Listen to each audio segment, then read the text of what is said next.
प्रज्ञावादांश्च भाषसे गतासून गतासूंश्च नानुशोचन्ति पण्डिताः न त्वेवाहं जातु नासं न त्वं नेमे जनाधिपाः न चैव न भविष्यामः सर्वे वयमतः परम् देहिनोऽस्मिन् यथा देहे कौमारं यौवनं जरा तथा देहान्तरप्राप्तिः धीरस्तत्र न मुह्यति ययेनं वेति हन्तारं यश्चैनं मन्यते हतम् उभौ तौ न विजानीतो नायं हन्ति न हन्यते न जायते म्रियते वा कदाचित् नायं भूत्वा भविता वा न भूयः अजो नित्यः शाश्वतोऽयं पुराणः न हन्यते हन्यमाने शरीरे वासांसि जीर्णानि यथा विहाय नवानि गृह्णाति नरोपराणि तथा शरीराणि विहाय जीर्णानि अन्यानि संयाति नवानि देहि नैनं छिन्दन्ति शस्त्राणि नैनं दहति पावकः न चैनं क्लेदयन्त्यापो न शोषयति मारुतः जातस्य हि ध्रुवो मृत्युः ध्रुवं जन्म मृतस्य च तस्मादपरिहार्येऽर्थे न त्वं शोचितुमर्हसि अव्यक्तादीनि भूतानि व्यक्तमध्यानि भारत अव्यक्तनिधनान्येव तत्र का परिदेवना आश्चर्यवत् पश्यति कश्चिदेनम् आश्चर्यवत् वदति तथैव चान्यः आश्चर्यवच्चैनमन्यः शृणोति श्रुत्वाप्येनं वेद न चैव कश्चित् देही नित्यमद्योऽयं देहे सर्वस्य भारत तस्मात् सर्वाणि भूतानि न त्वं शोचितुमर्हसि अतो वा प्राप्स्यसि स्वर्गं जित्वा वा भोक्ष्यसे महीम् तस्मात् उत्तिष्ठ कौन्तेय युद्धाय कृतनिश्चयः नेहाभिक्रमनाशोऽस्ति प्रत्यवायो न विद्यते स्वल्पमप्यस्य धर्मस्य त्रायते महतो भयात् व्यवसायात्मिका बुद्धिः एकेह कुरु नन्दन बहुशाखान्यनन्ताश्च बुद्धयो व्यवसायिनाम् त्रैगुण्यविषया वेदः निस्त्रैगुण्यो भवार्जुन निर्बन्धो नित्यसत्त्वस्थः निर्योगक्षेम आत्मवान् कर्मण्येवाधिकारस्ते मा फलेषु कदाचन मा कर्मफलहेतुर्भूः मा ते सङ्गोऽस्त्वकर्मणि योगस्तः कुरु कर्माणि सङ्गं त्यक्त्वा धनञ्जय सिद्ध्यसिद्ध्यो समो भूत्वा समत्वं योग उच्यते बुद्धियुक्तो जहातीह उभे सुकृतदुष्कृते तस्मात् योगाय युज्यस्व योगकर्मसु कौशलम् कर्मजं बुद्धियुक्ता हि फलं त्यक्त्वा मनीषिणः जन्मबन्धविनिर्मुक्ताः पदं गच्छन्त्यनामयम्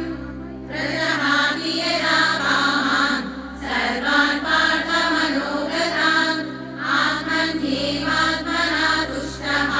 स्थितप्रज्ञस्तदोच्यते यदा संहरते चायं पूर्वोऽङ्गानीव सर्वशः इन्द्रियाणीन्द्रियार्थेभ्यः तस्य प्रज्ञा प्रतिष्ठिता ध्यायतो विषयान् पुंसः सङ्गस्तेषोपजायते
सङ्गः समाचरा